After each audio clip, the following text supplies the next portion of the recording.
ela para 1h30, chorando e cortando slide, para chegar ao que isso atribuir aqui. Cultiva relações por afinidade, independente das limitações físicas. Então, essa questão geográfica nos interessa mais. Talvez a barreira de língua, de idioma, sim, ainda que cada vez mais o domínio desses idiomas nos faça nos aproximar, então, com essas nossas afinidades de outros países. Conhecendo a geração Y, agora a questão do netweaving, que é uma diferença muito forte para o networking. Tá? Networking é essa ideia de vir aqui no evento, coletar uma série de cartões, e quando eu precisar daquela pessoa que está naquele órgão, eu vou acessá-la. Tá? Netweaving não é isso. E hoje em dia essa geração ela pensa em netweaving, que é o quê?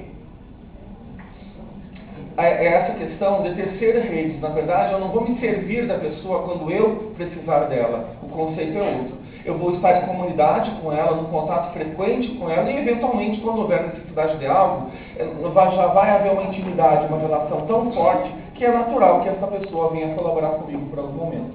Mas não essa questão utilitarista de utilizar esses cartões, esses contratos, essa agenda, de uma maneira assim, muito exploratória. Tem um outro conceito. Eu vou mostrar para vocês uma simulação, tem duas aqui, mas eu vou mostrar uma só. Que ela é importante para vocês verem essas questões de hierarquia. Que é o mapeamento que se faz hoje de redes humanas. Nós temos aí um organograma convencional. O Vinícius é o chefão, o João é o outro chefe, tem a Josefina e a Estela, e aí cascateia, como é um termo do meio empresarial, talvez de vocês também, cascateia para os demais membros. A questão é que as pessoas conversam. Eu vou passar de novo, tá? Independente delas estarem nessas caixinhas, e que às vezes é complicado, a gente fala bypass, né? Bypassar, ou seja, passar por cima de alguém. Eu não posso falar com o fulano sem falar com o chefe dele antes. Então existe um fluxo, mas na verdade a conversação ela é multilateral, ela é multifluxo. Ela não atende à prerrogativa das caixinhas do organograma. A ponto de às vezes, então, o Sebastião, né, que é esse aqui, que poderia estar localizado, nesse nosso esquema aqui, está localizado num nível hierárquico mais baixo, mas ele, enquanto disseminador de comunicação, de promotor do diálogo, de agente dessa comunidade, que é essa equipe dessa empresa, tudo bem que às vezes as equipes convivem por obrigação, porque estão alocados naquele lugar de trabalho, não por afinidade, por amizade, mas existe uma conversação aí. O Sebastião é muito mais importante do que o chefão. Porque se ele for tirado, o João não consegue falar com o Pedro, não consegue falar com o Thiago, talvez através da Viviana, se ele fizer todo um fluxo aqui, ele vai chegar naquela pessoa. Então, às vezes, não é a hierarquia que estabelece a liderança comunicativa nas organizações. E é essa questão que eu gostaria de trazer sobre o netweaving.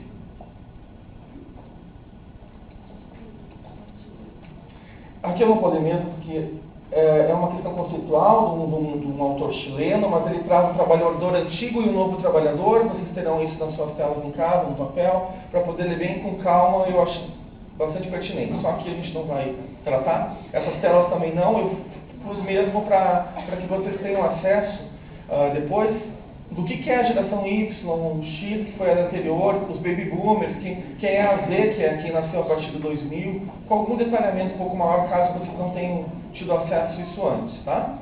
E aqui os motivos de escolha de emprego, olha só. Em 2008, se pensava que um bom emprego era bons salários e benefícios.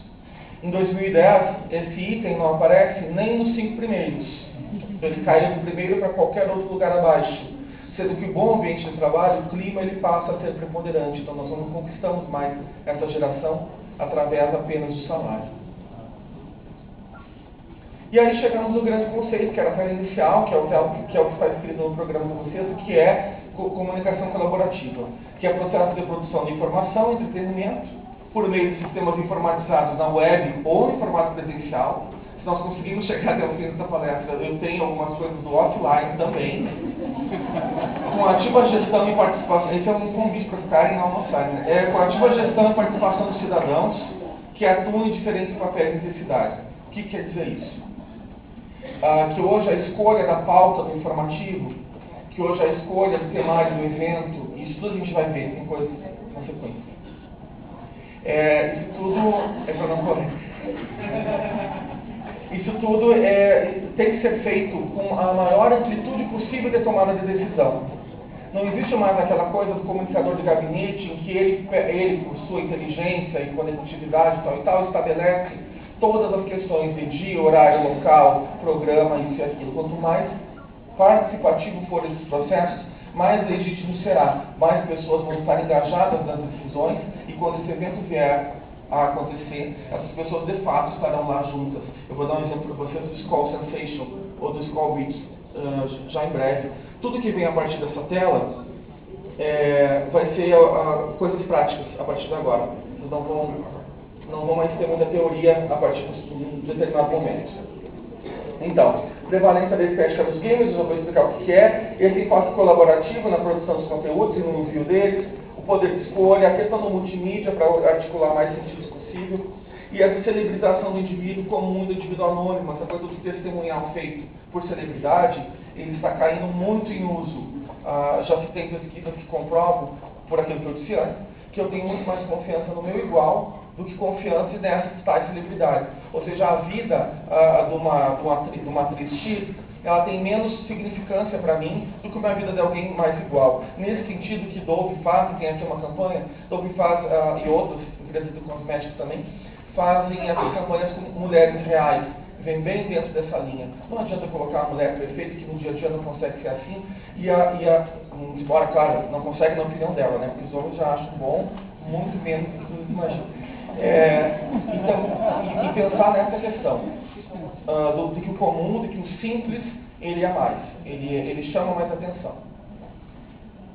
E olha só, o tal curso de 8 horas tem tudo isso aí para falar. A gente não vai poder falar aqui. Porque tem mais essa tela, além daquela. Então eu escolhi algumas coisas do que tem aí. Aí o que acontece? Eu vou embora hoje, porque eu tenho amanhã o Intercom, que é um evento de comunicação grande, vou dar uma palestra lá, então eu preciso ir embora tardinho.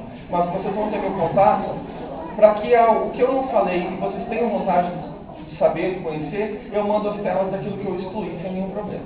Bom? Consegui. O primeiro item é a supremacia dos games. E pensar no Advergame, que essa estratégia de comunicação, se as pessoas estão nas telas, se elas estão acostumadas com esses ambientes da virtualidade, com o 3D, com outras questões, nós talvez tenhamos que, mais ainda para frente, comunicar também com esse formato. Eu já vejo hoje campanhas de comunicação interna, de motivação, que o cartaz é todo feito com essa estética dos games. Mas aqui eu estou falando mais uma questão de colocar a marca dentro dos games mesmo. Vocês vão ver essa tela seguinte, que é um exemplo. Esse jogo, EverQuest, tem 2,2 milhões de membros que ficam 28 horas por semana, cada um deles, dentro do jogo. Então, o que a Pizza Hut fez? Ela está lá. Existe um restaurante, a Pizza Hut, ainda que o ambiente seja medieval, né, no jogo, e que a marca se coloca lá dentro de alguma maneira. O Starbucks, ele tem um jogo que a pessoa, que o avatar, que é o bonequinho que está jogando, quando ele está com poucas vidas, digamos, e ele precisa, então, quer continuar o jogo, se ele entrar no Starbucks e tomar um café, ele ganha uma nova vida. Então, tem essa ideia da conexão da energia do café com uma revitalização da vida, mais tempo para estar e para jogar. Então, nesse sentido, passando essa questão do marca de brand implícito. Aí está o McDonald's também, embora se a gente comer McDonald's, acho que vai caminhar mais lento, né? Ficar mais gordinho. Mas essa inserção, dando as lojas do McDonald's nesse jogo dos Sims, que é um dos mais famosos que tem nessa área. Então, só trouxe as telas para vocês verem. E aqui é para ver a que ponto chega essa coisa do game na vida da gente. Não precisa áudio aqui, porque não interessa o que a menina está falando, é mais para vocês verem. É uma árvore de Natal quadrilha, cujas bolinhas elas são em formato do Pac-Man. O Pac-Man talvez seja acessível a todos vocês, né, com estética, que é um dos primeiros joguinhos. Ele é todo feito assim, como se fosse um Pac-Man.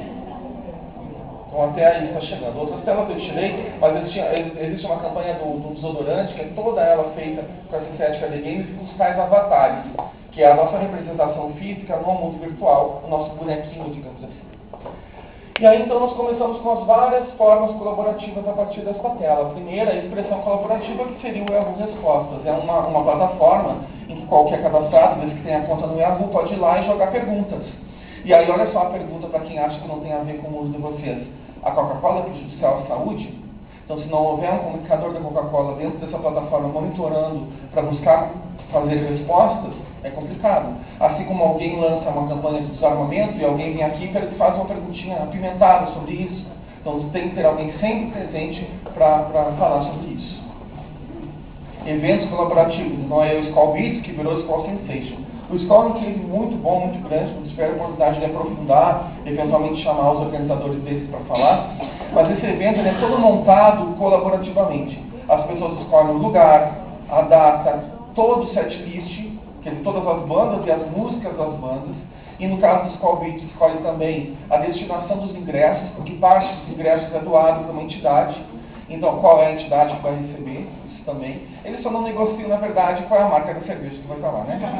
Daí vai ser realmente Skull, eles não tem como negociar. Mas todo esse processo é assim, cria-se uma comunidade no dia seguinte ao término do evento, na verdade mantém-se, porque a comunidade já existe, para que essa construção de um ano até o evento do ano seguinte seja feita dessa maneira colaborativa, a ponto deles não precisarem fazer campanha publicitária. Se o fizerem, é por uma questão de fixação de marca, não é para captação de venda de ingresso.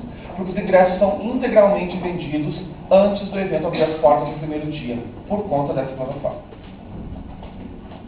Os wikis, então, a gente sabe que tem o Wikipedia, que é uma grande enciclopédia, né, a Barça da internet, do tempo da Barça, né,